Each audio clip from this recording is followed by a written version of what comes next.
This is the quiet story of Betty, a kind nurse who gave everything for love, until one truth changed her whole life forever. Betty was the kind of woman who carried her whole world on her shoulders and still woke up every morning to do it again.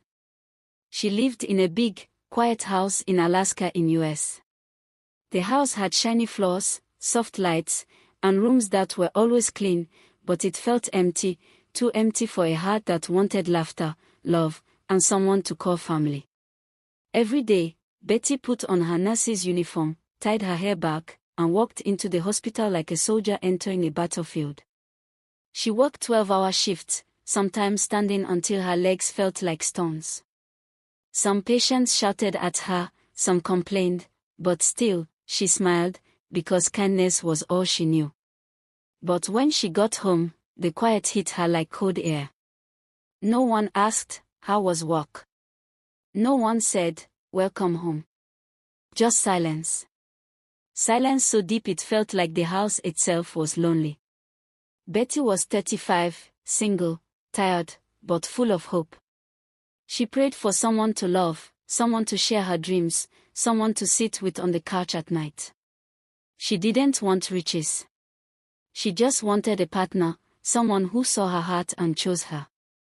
So, when her sister was getting married back home, Betty flew in. She didn't expect anything special. She only wanted to dance, eat jollof rice, and celebrate her sister's joy. But destiny had a surprise waiting for her. That was the day she met Daniel. Daniel was tall, handsome, and charming. He had the kind of smile that could melt clouds. His voice was soft but confident, with an accent that made Betty's knees feel weak. He noticed Betty immediately. He walked up to her with calm steps and said, "You look tired, but your eyes are brighter than everyone else's here." Betty laughed, shy and surprised. No one had spoken to her with such sweetness in a long time. As the wedding music played, they talked and talked about dreams, about life, about everything they wished for. Daniel said he was an engineer, but work was hard to find. He had big ideas but no opportunities. Betty listened, and her heart felt warm. For once, someone wasn't taking from her, someone was sharing with her. By the next day, Daniel was calling her "my sunshine." By the following week, they were eating roasted fish by the roadside, laughing like old friends. By the end of her trip, Betty felt something she hadn't felt in years. When she returned to Alaska, the house felt even bigger than before. The silence felt louder. And that was when Daniel's words began to echo in her mind. "Baby, if you can just get me to the States, I will work hard. I will build us an empire. An empire. A family. A future." Those words were seeds planted deep in her heart. So, Betty began the process: lawyers, papers, flights. It cost her $20,000, money she had saved for her future children, but she believed she was using it for the right thing. She believed Daniel was the man God sent to fill the empty rooms in her life. The day Daniel landed in America, Betty stood at the airport with shaking hands. When he walked out, she burst into tears. She hugged him so tightly she almost forgot to breathe. She thought, "Finally, my life is beginning." And at first, it truly felt like the beginning of a fairy tale. Daniel cooked for her. He ironed her clothes. He rubbed her tired feet after long hospital shifts. He called her "my angel, my miracle, my blessing." When she fell asleep on the couch, he covered her with a soft blanket. When she cried from stress, he held her. Betty would sometimes watch him sweep the floor and wonder if she had dreamed him into existence. Her friends told her, "You are glowing." Her coworkers said, "This man must be heaven sent." Betty believed it. After 3 months, they got married. They filed for his green card. His interview was set for the following week. Everything looked perfect, too perfect. But sometimes perfect things carry shadows behind them. One day, Betty came home early because her head was pounding. The hospital lights had been too bright, and she needed rest. When she unlocked the door, the house was strangely quiet. Daniel usually came running to hug her, but today, nothing. She dropped her purse and rubbed her temples. Maybe he was sleeping. Maybe he went to buy groceries. But then she heard something, a sound coming from the bedroom. A laugh. Daniel's laugh.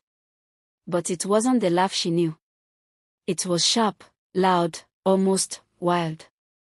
Like someone who finally got what they wanted. Betty took slow steps down the hallway. Each step felt like walking into a dream she couldn't wake from. She reached the door, and just as she raised her hand to knock, she heard his voice, fast, excited, and harsh. "Don't worry, babe. The fool doesn't suspect anything." Betty froze. Fool. Her heart felt like someone squeezed it with cold fingers. She pressed her ear to the door. Her breath trembled. "The interview is next week," Daniel continued. "Once I get the green card in my hand, give it 6 months. Then I'll file for divorce. Irreconcilable differences. Easy win. Next year, I'll file for you and the kids. U.S is sweet, babe. Just be patient." Betty's vision blurred. Her ears rang. But Daniel kept talking. A woman's voice crackled through the speaker. "We miss you, Daddy. Jason asks for you every day." Daniel smiled through the phone. "Tell Jason Daddy is working on his future. This woman is just the ladder. You are the owner of the house." Betty didn't cry. She didn't scream. She didn't open the door. Instead, a strange calm spread through her chest, cold, deep, and dangerous. The kind of calm that comes when pain becomes too heavy to feel. She stepped back. She walked out of the house. She drove to a coffee shop and sat for 4 hours without moving. Everything had been a lie. The foot rubs. The cooking. The sweetness. Her dreams. Daniel had been acting. Acting because he believed she was a ladder. A tool. A ticket. But Betty was not a ladder. And she was not done. Not yet. Betty sat in the coffee shop like a statue. Around her, life was moving. Cups were clinking. Machines were hissing. People were laughing and typing on laptops. But inside Betty, everything was quiet and broken.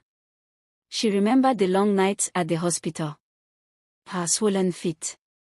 Her back pain. Her tired eyes. The patients who shouted at her and the ones who cried in her arms. She remembered how she would go home, open the fridge, see almost nothing inside, and still say, "It's okay. I am saving for Daniel. I am building our future." She had not been living for herself. She had been living for them, for a future she thought was real. Now she knew she had been building a house that did not belong to her. Tears finally rolled down her cheeks, slow and hot. She did not sob loudly. She did not scream. She cried in a quiet way, like someone who had been strong for too long. A small child in the coffee shop pointed at her and whispered to his mother, "Why is that lady sad?" The mother looked at Betty with soft eyes and said, "Sometimes big people's hearts hurt too, baby." Betty quickly wiped her tears. She did not want pity. She did not want attention. She only wanted one thing. Clarity. She asked herself again and again. So, he has a wife and children back home. So, I was only a bridge to cross. So, I was never his real home, only his ticket. Her chest felt heavy, like someone had placed a stone on it. But under the pain, something else began to grow. It was small at first. A tiny voice. A tiny spark. That voice whispered, "Betty, you are not a ladder. You are not a ticket. You are not a fool." She stayed in the coffee shop for hours. The sky outside grew darker. The lights inside the shop grew warmer. She watched people come in and go out, laughing, talking, living their own lives. And she thought, I only have one life too. I cannot give it to someone who sees me as a tool. Slowly, she stood up. Her legs were stiff. Her body felt tired, but her mind was clearer than before. She threw the cold coffee away and walked out of the shop. The air outside felt different now. The wind touched her face, like it was wiping away the last pieces of the old dream. She drove home. Every traffic light she passed felt like a question. Will you pretend you don't know? Will you keep the lie alive? Or will you do something? When she parked in front of the house, the windows were bright. She could see Daniel moving around inside. Maybe cooking. Maybe smiling. Maybe texting the same woman who called him daddy. For a moment, Betty just sat in the car, holding the steering wheel. Her heart said, run. Go inside and scream and tear everything apart. Her mind said, no. Not like this. She took a deep breath, cleaned her face with a tissue, and whispered to herself, you will not break me, Daniel. You will not turn me into a crazy woman. I will not fight with shouting. I will fight with truth. Then she stepped out of the car and walked into the house. As soon as she opened the door, Daniel's voice floated over from the kitchen. Baby. You're home, he called happily. I made your favorite, rice and grilled chicken. You must be tired. Come, sit. Let me serve you. Betty looked at him. If she had not heard that call, she would have believed every smile on his face. He looked so loving, so caring. His eyes were warm. His hands moved quickly as he set the table, like a good husband trying to impress his wife. But now she knew. Now she saw the actor behind the mask. Still, she did not show it. She smiled softly and walked to him. Thank you, honey, she said, her voice calm. You always take care of me. She watched him from the corner of her eye. Did he look guilty? Did he seem scared? No. He looked relaxed. Confident. Sure, that his plan was perfect. He kissed her forehead and said, anything for my angel. Soon, after the interview, our life will change. I will work. I will spoil you. We will build our empire. Empire. He was already planning an empire that did not include her. Betty sat at the table, ate a little food, and pretended everything was normal. She listened to him talk about Jim, about friends, about job plans. He spoke about how, after getting his green card, he would take life seriously. Inside, her heart was whispering. You were never going to take me seriously. Only the papers. But outside, she only nodded and smiled. At one point, Daniel touched her hand and said, you are quiet today. Are you okay? Betty looked at their joined hands. His fingers were warm. They had massaged her tired legs after a long shift. Those same hands had held a phone and promised another woman that she was the real owner of his heart. I'm just tired from work, she said gently. Long day at the hospital. Daniel kissed her hand and said, don't worry. Soon things will get easier. After this interview, you will see. Our future will be bright. She held his gaze for a second and smiled. But inside her, something had changed forever. Later that night, when Daniel slept beside her, snoring softly, Betty lay awake staring at the ceiling. The room was dark, but her mind was full of images. Daniel laughing on the phone. A little boy named Jason asking, where is daddy? A woman waiting in another country, thinking, soon he will bring us to America. Betty turned her face to the side and looked at Daniel's sleeping form. How many hearts do you plan to stand on, Daniel? She whispered in her mind. How many ladders do you think you can climb? Her pillow grew wet with silent tears. But under the tears, the small spark in her chest grew bigger. She thought of all the women who had been used. All the people who had given everything and gotten nothing but betrayal. She thought of her younger self, a girl who once believed love meant suffering and staying. No more, she decided. In that dark, quiet room, Betty made a silent promise. I will not be your ladder. I will not help you build a life where I do not belong. The next morning, Daniel woke early to go to the gym. He kissed her cheek and said, "Sleep a little more, baby. You've been working too hard. I'll be back soon." She watched him leave, then slowly sat up. The house was silent again. But this time, the silence did not feel empty. It felt like a pause before something important. Betty walked to the living room, sat down at the table, and opened her laptop. Her fingers shook as she typed into the search bar. USCIS, how to withdraw sponsorship. Her heart pounded. Her finger hovered over the enter key. This was not just about papers. It was about her dignity. Her worth. Her decision to stop being climbed on. She closed her eyes, took a long breath, and pressed the key. Betty's finger trembled after she hit the enter key, as if the whole house felt the change. The laptop screen glowed softly in the morning light. A long list of immigration rules appeared. Words like sponsor, withdraw, petition, and fraud filled the page. Betty stared at the screen. This was not a dream. This was not a movie. This was her life. She pulled the laptop closer and began reading slowly, sentence by sentence. Every line she read felt like a door opening to a new version of herself, one that did not cry quietly in coffee shops, one that did not carry men on her back, one that refused to be used. Her heart still hurt, yes. The pain was still burning. But beneath the pain, a quiet storm was gathering. She clicked the link that explained how to withdraw a sponsorship. It said the sponsor must send a letter. The letter must explain why they no longer wish to continue. The letter must be honest. Honest. Betty closed her eyes. Honesty was painful. Honesty meant she had to write down the truth she wished wasn't real, truth she wished she imagined. Still, she opened a blank document. Her fingers hovered. Then she began typing. At this time, Betty. Her hands shook. She paused. No, she was not weak. No, she was not small. She continued typing. Wish to withdraw my sponsorship due to discovering that the marriage was not genuine.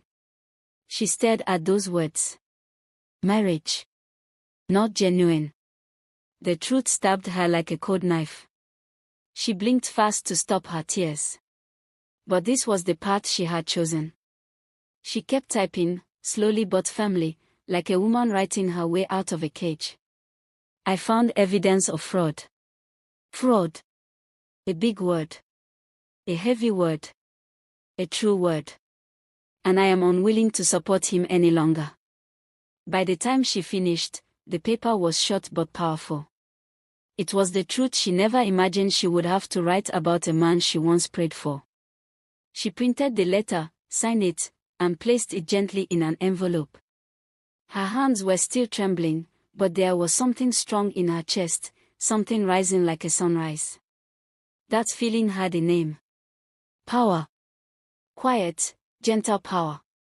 Not loud like anger. Not wild like rage. But calm, deep, certain. She sealed the envelope.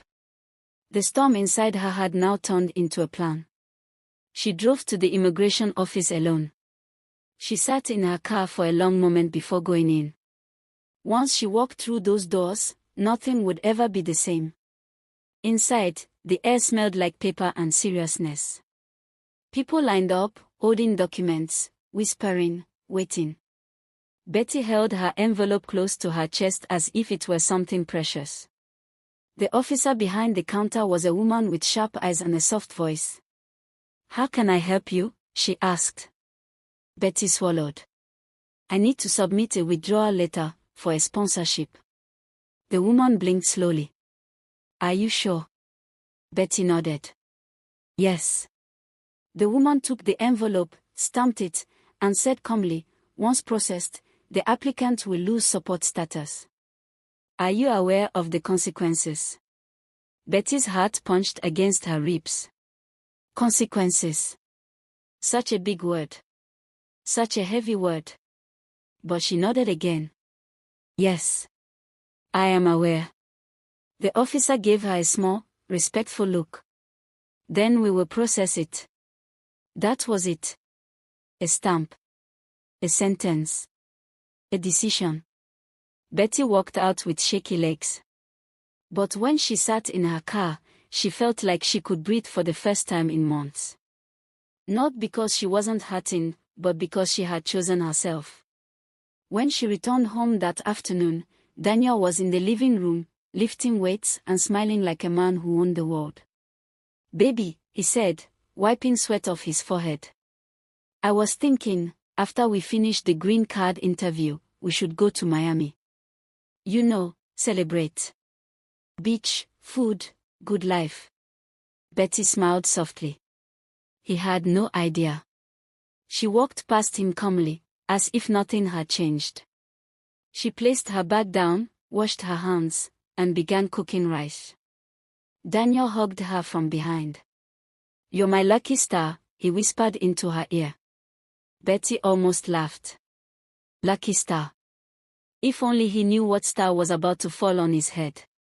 She stirred the pot and said, I'm happy you're excited. Inside her chest, her heart whispered. You were excited too, about another woman. About a child. About your new life without me. Daniel watched her cook, humming a song. The kitchen felt warm, but Betty felt cold inside. Not empty, cold like snow. Cold like peace. Cold like justice.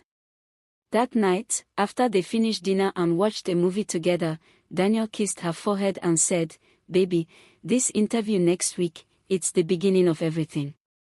Betty looked up at him, her eyes calm. Yes, she said.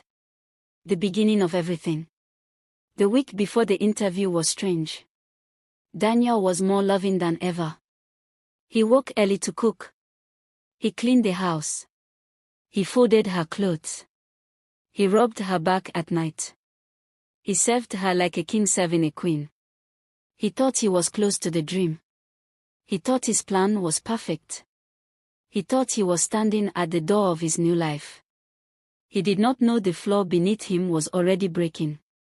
Every night, Betty watched him, calm and quiet. She studied his face. She studied his lies. She studied the man she once believed was her miracle. Sometimes, she felt a little sad. Sometimes, a little angry. But mostly, she felt free. Now she was just waiting for the storm to arrive. One morning, as she ironed her clothes, Daniel walked in wearing his best cologne and said, Honey, imagine me in a real engineering job. Imagine us traveling. Imagine what our future will look like. Betty smiled gently. I can imagine it clearly, she whispered. And she could. She imagined him being escorted out of the immigration office. She imagined the shock on his face. She imagined finally walking away from the lie. The house was quiet. Too quiet. Daniel practicing answers in the mirror. How did we meet? What do you love about your wife? What plans do you have together? He answered confidently, smiling at himself. Betty watched him from the doorway. How easy it is for him to lie, she thought. How confident he is in his performance. Her heart beat slowly, steadily. This was the calm before the storm. When Daniel finished rehearsing, he turned to her and said, Tomorrow is the most important day of our lives. Betty nodded. Yes, she said. It is. But only one of them understood what tomorrow truly meant. The ladder was about to break. The actor was about to be exposed. The storm was coming. And Betty was ready. The morning of the interview arrived like a drumbeat, soft at first, but loud inside Betty's chest. She woke up before the alarm, her eyes opening slowly in the grey light. Daniel was already standing in front of the mirror, wearing his best suit. A sharp blue one. Clean. Perfectly ironed. The suit of a man who thought his new life was waiting just outside the door. He turned and smiled when he noticed her waking up. "Good morning, my angel," he said, adjusting his tie. "Today is the day. Are you ready?" "Ready?" "Yes." But not in the way he thought. Betty sat up slowly. "Yes, I'm ready," she said softly, folding her hands so he wouldn't see them shaking. Daniel kissed her cheek like a proud husband. He smelled of expensive cologne, the one she bought him when he first arrived. The one she thought he would wear on their anniversary. The one he was now wearing for a future that did not include her. "I practiced everything," he said excitedly. "They will be so impressed with us. Our love story is strong, babe. They will approve it immediately. Our love story." Betty felt something twist in her chest. He said those words with confidence, as if lies were cotton candy, he could shape into anything. She got up and went to the bathroom to wash her face. She stared at herself in the mirror. Her eyes were calm but tired. Her reflection looked like someone who had walked through fire and survived.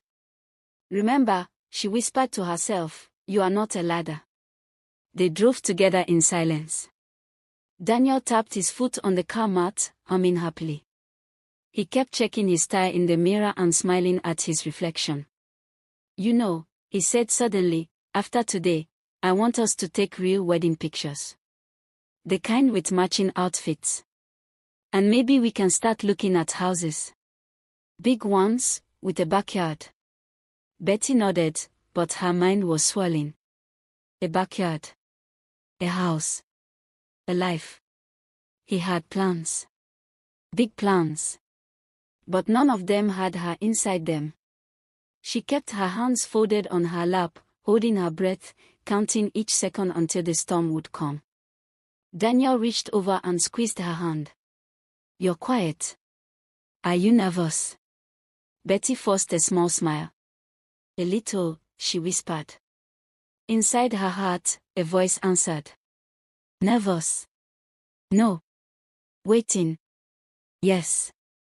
Daniel continued talking about his future, his dreams, his goals, his plans to shine in America. He talked about the cars he wanted, the job he deserved, the life he would build. Not one sentence included Betty. Not one. They entered the immigration building.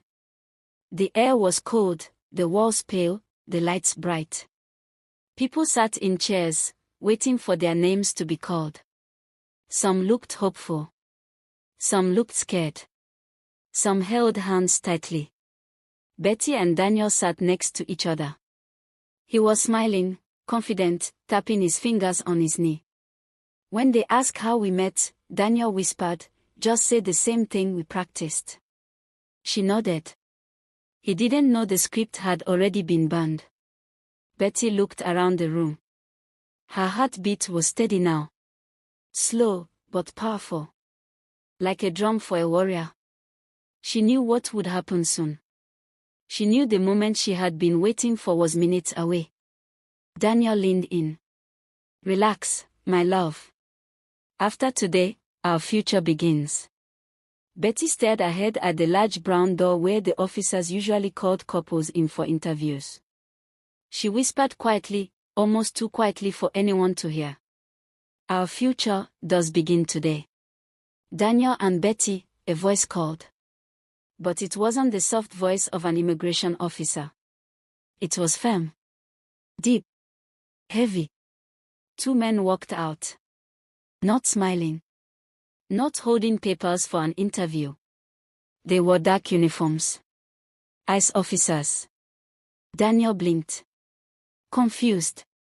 "Oh, yes, I'm Daniel," he said, standing up slowly. The first officer nodded.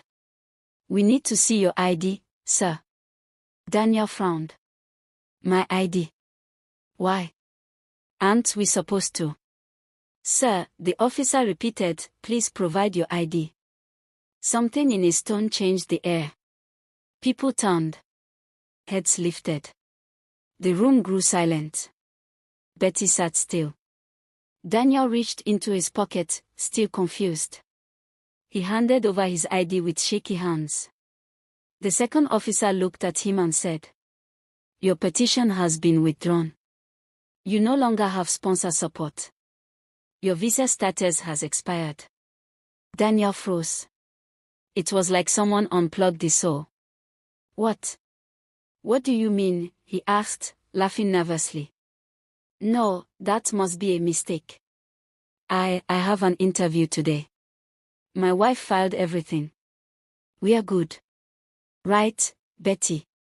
He turned to her. His eyes searched her face. Searching for safety. For reassurance. For the woman he thought he controlled.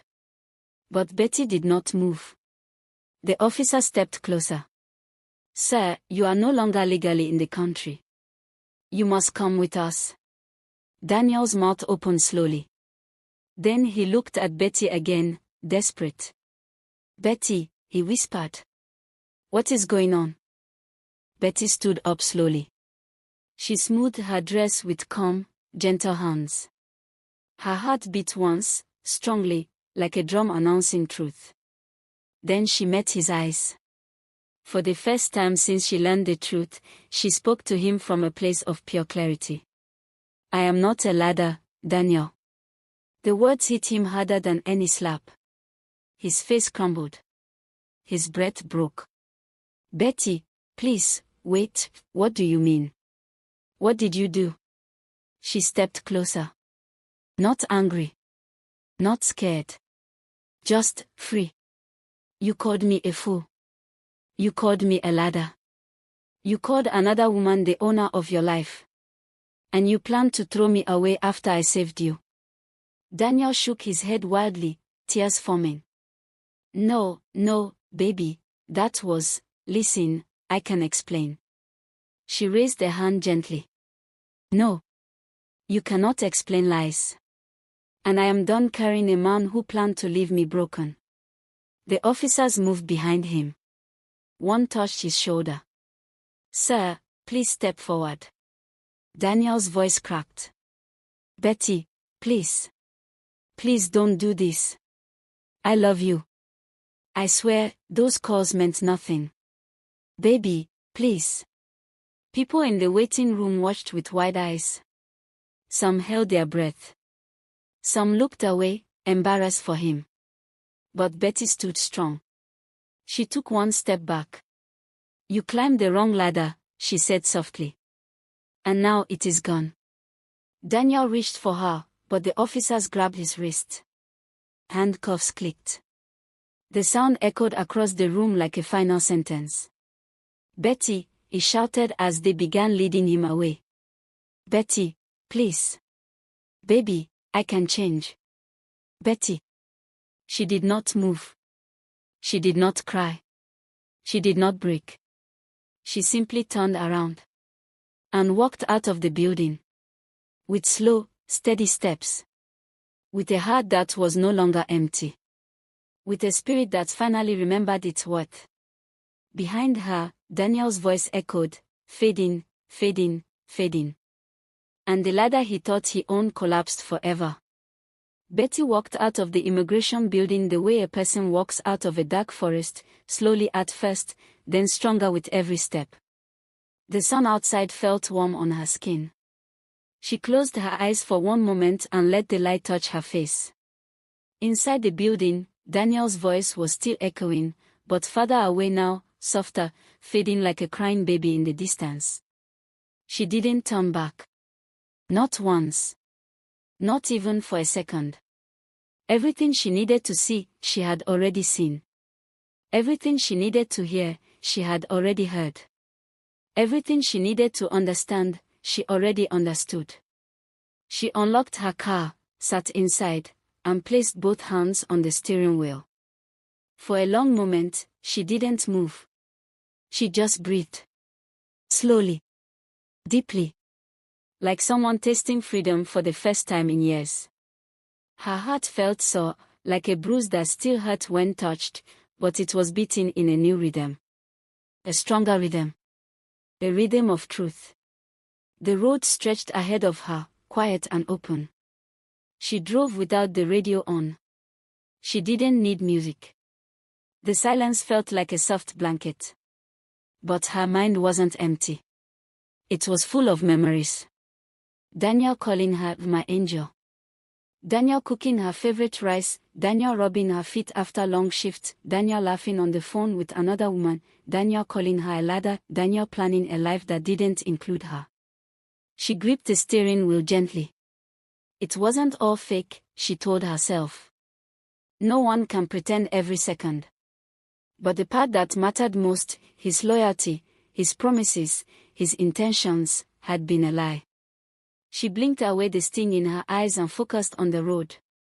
Truth always wins, she whispered, even if the truth hurts first. She drove through the city, passing tall buildings, traffic lights, people rushing to work, families crossing the street. Life was moving, and she was moving with it. Not behind it. Not under it. With it. 2 days later, she walked into church. She wanted peace. A place to breathe. A place to sit with God and let her heart settle. But churches have ears. Churches have eyes. And people. People talk. Half the church stared at her with wide eyes, whispering behind their hands. That woman is wicked. Imagine deporting her own husband. Some women are demons. The other half whispered. She saved herself. That man used her. She did the right thing. Better a broken heart than a broken life. Their whispers floated around her like wind, but Betty walked forward slowly and sat in her usual seat. She didn't defend herself. She didn't argue. She didn't explain. Because truth did not need shouting. During the worship songs, Betty closed her eyes. The music washed over her like warm water. She prayed quietly. God, please teach me not to hate him. Teach me to heal. Teach me to grow. No thunder fell from the sky. No angel descended with glowing wings. But she felt a small peace settle in her chest. Soft. Gentle. Deep. That evening, she sat in her kitchen with a cup of warm tea. The house was very quiet. Before, the quiet used to hurt her, like a reminder of loneliness. But today, the quiet felt different. It felt like a pause. A deep breath. A space where healing could start. Late that night, she took out her journal. It was a small blue book she bought years ago but rarely used. She opened to a clean page and began to write slowly. Dear future me. You are stronger than you think. You survived lies. You survived betrayal. You survived loving someone who used your heart as a stepping stone. And you chose yourself. She paused, breathing deeply. Maybe one day, you will love again. But next time, you will not love blindly. You will not build castles on promises. You will not carry a man on your back hoping he becomes good. Next time, you will choose someone who stands beside you. Not above you. Not behind you. Not climbing over you. She closed the journal gently. That small letter felt like closing a chapter. Maybe not the whole book. But a chapter big enough to let healing begin. When Betty finally climbed into bed, the sheets felt unusually soft. The pillow felt cool. Her body felt light, almost floating. She lay on her back, staring at the ceiling, listening to the quiet hum of the night. In her mind, she saw Daniel again, not the man she loved, but the man he truly was. She saw him smiling with lies. She saw him climbing the ladder he thought she didn't know about. She saw him falling when the truth cut the ladder in half. And then she saw something new. She saw herself. standing tall, holding no one's weight, carrying only her own. She smiled softly. For the first time in a very long time. Her pillow stayed dry. People say heartbreak makes it hard to sleep. But that night, Betty slept deeply. Peacefully. Softly. Like a child who knew she was safe. She didn't toss or turn. She didn't wake up crying. She didn't dream of pain. Because somewhere inside her, a gentle truth had settled. She had saved herself from a man who would have destroyed her life. She had chosen courage over comfort. She had chosen truth over lies. She had chosen herself. And when a woman chooses herself, her heart rests. That night, Betty didn't just sleep like a baby. She slept like a woman free at last. Moral lesson. Never carry someone who plans to drop you. Love should not blind you to the truth. Your kindness is a gift, give it to those who value it. Choosing yourself is not selfish, it is survival. And sometimes, the greatest strength a woman shows is walking away from the person who pretended to love her. Before you go, remember, more timeless tales await. Subscribe, like, and share AB Folktale Stories, where wisdom lives forever.